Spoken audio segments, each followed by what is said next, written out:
बिस्मिल्लाहिर्रहमानिर्रहीम अस्सलाम वालेकुम।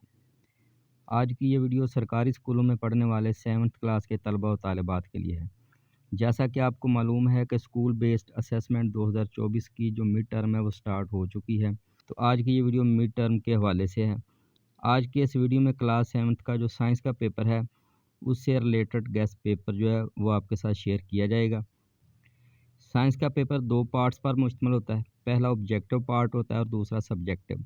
ऑब्जेक्टिव पार्ट में 10 एमसीक्यूज़ आते हैं। आज के इस वीडियो में इम्पोर्टेंट 10 एमसीक्यूज़ आपके साथ शेयर किए जाएंगे। आपने उन्हें अच्छे तरीके से तैयार कर लेना है।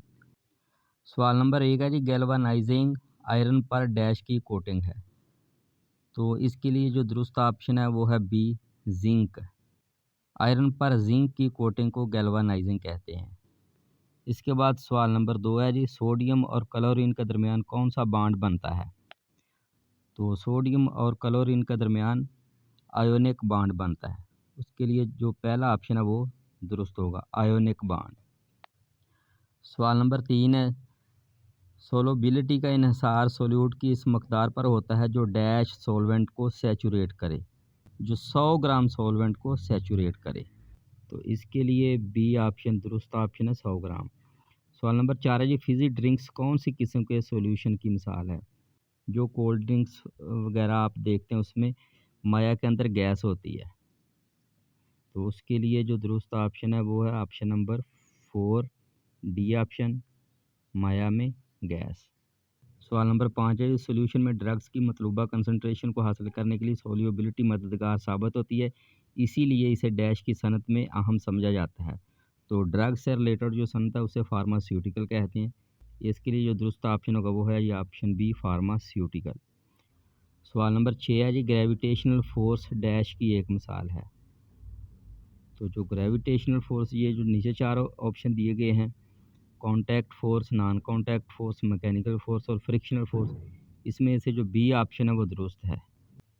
सवाल नंबर 7 है जी, अगर किसी हरकत करते हुए जिस्म पर हरकत की सम्मत में कोई फोर्स लगाई जाए तो इस जिस्म पर क्या असर होगा। इसकी स्पीड तब्दील होगी, इसकी हरकत की सिमत तब्दील होगी, इसकी शक्ल, ये रुक जाएगा। तो इसके लिए जो पहला ऑप्शन है वो दुरुस्त है, इसकी जो स्पीड है वो तब्दील हो जाएगी। सवाल नंबर 8 है जी, टाइम पीरियड निकालने का formula. T is equal to 1/f। तो इसके लिए जो दुरुस्त ऑप्शन है वो बी ऑप्शन। सवाल नंबर 9, मंदरजा ज़ैल में कौन सी इलेक्ट्रोमैग्नेटिक वेव है। तो जो रेडियो वेव होती है ये इलेक्ट्रोमैग्नेटिक वेव होती है। बी ऑप्शन दुरुस्त है जी। सवाल नंबर 10 है जी, ड्रम की पिच और फ्रीक्वेंसी क्या होगी। तो इसकी पिच भी कम होगी और फ्रीक्वेंसी भी कम होगी। इसके लिए डी ऑप्शन दुरुस्त है। साइंस के पेपर का दूसरा हिस्सा सब्जेक्टिव पार्ट होता है। तो पहला सवाल है, सोल्यूबिलिटी की तारीफ़ करें। तो इसका जवाब है, सोल्यूट की ज़्यादा से ज़्यादा मिकदार जो मखसूस दर्जा हरारत पर 100 ग्राम सॉल्वेंट को सैचुरेट बनाने के लिए दरकार होती है, सोल्यूबिलिटी कहलाती है। अगला सवाल है जी, डाइल्यूट और कंसनट्रेटेड सॉल्यूशंस में फ़र्क बयान करें। डाइल्यूट पतले सॉल्यूशन को कहते हैं और कंसनट्रेटेड गाढ़े को कहते हैं। तो जो पहला है जी, ऐसा सॉल्यूशन जिसमें सोल्यूट की निस्बतन कम मकदार होती है जो सॉल्वेंट की ज़्यादा मकदार में हल होती है, डाइल्यूट सॉल्यूशन कहलाता है। ऐसा सॉल्यूशन जिसमें सोल्यूट की निस्बतन ज़्यादा मकदार होती है जो सॉल्वेंट की एक जैसी मकदार में हल होती है, कंसनट्रेटेड सॉल्यूशन कहलाता है। इससे अगला सवाल है जी, जंग आलूद या ऑक्सीडाइज सिक्कों को साफ़ करने के लिए सॉल्यूशंस कैसे इस्तेमाल होते हैं। तो इसका जवाब है जी, पहले नंबर पे एक छोटा बीकर लें और इसको सिरके के सॉल्यूशन से आधा बार लें। दूसरे नंबर पे जंग आलूद सिक्के को सिरके के सॉल्यूशन में 30 मिनट तक डुबो दें। फिर उसके बाद तीसरे नंबर पे सिक्के को निकाल लें और टूथ ब्रश की मदद से इन पर बाकियात को आहिस्ता से रगड़ें। और चौथे नंबर पे गर्द को पानी से धोएं और कपड़े से खुश्क कर लें।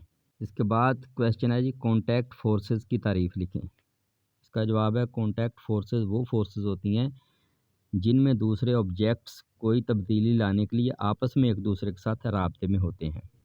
अगला क्वेश्चन, कॉन्टैक्ट फोर्सेस की 3 मिसालें लिखें।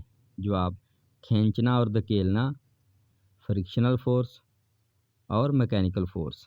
अगला क्वेश्चन है जी, एक मिसाल की मदद से वजाहत करें कि किस तरह एक्शन और रिएक्शन मकदार में बराबर हैं लेकिन सम्मत में मुखालफ हैं। तो इसका जवाब है मेज़ पर रखी हुई किताब मेज़ पर एक फोर्स यानी किताब के वज़न के बराबर अमल करती है। इस फोर्स को एक्शन कहते हैं। इस एक्शन के जवाब में किताब पर मेज़ की तरफ से मुखालिफ सिमत में मसावी फोर्स लगती है। ऐसी जवाबी फोर्स को रिएक्शन कहते हैं। इस मिसाल में एक्शन और रिएक्शन दो बराबर फोर्सेस हैं, लेकिन इनकी सिमतें मुखालिफ हैं।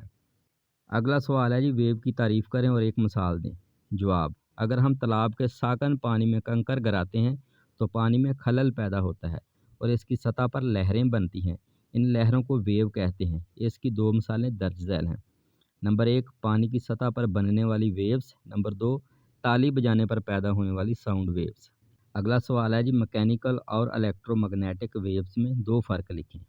तो पहला डिफरेंस है जी, मैकेनिकल वेव्स को सफ़र करने के लिए मादी मीडियम यानी ठोस, माया या गैस की ज़रूरत होती है, जबकि इलेक्ट्रोमैग्नेटिक वेव्स को सफ़र करने के लिए किसी मादी मीडियम की ज़रूरत नहीं होती।